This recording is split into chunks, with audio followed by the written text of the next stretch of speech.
utazahorana ikimwaro kidashira kubeshyera umuntu kumwemera. Ijambo rya kabiri n'umuntu ujya kwica umusore n'umukobwa ejo ugataha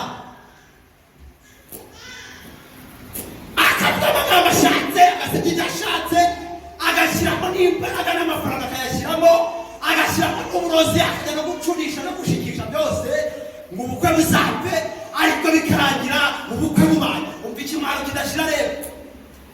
Iyo yarimo agenda mu nzira imvura ikamufata ageze kuri rwa rugo rw'abantu yiciye ubukwe.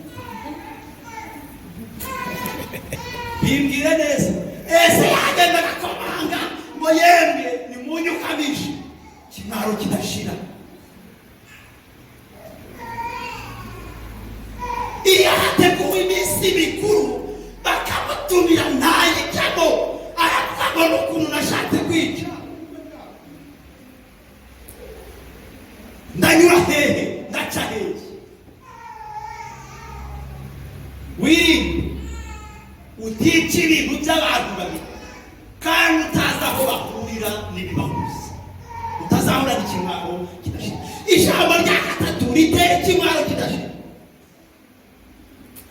ni ijambo rivuga ngo nukwica umuntu ukaba uzi neza ko wamurangije ejo mugahura mu nzira ari kugenda.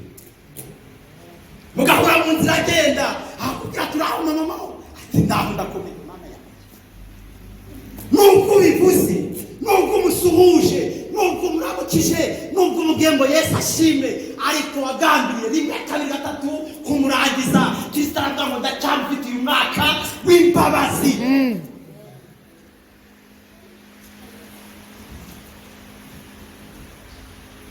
Kwica umuntu ko umurangije mugahura ari kugenda avuga ati ndacyariho kubw'imbabazi kubw'imbaraga z'Imana.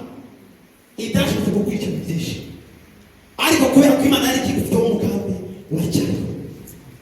Ngira ngo dufate umwanya wo kwinjira mu gihe cyo gusenga Imana.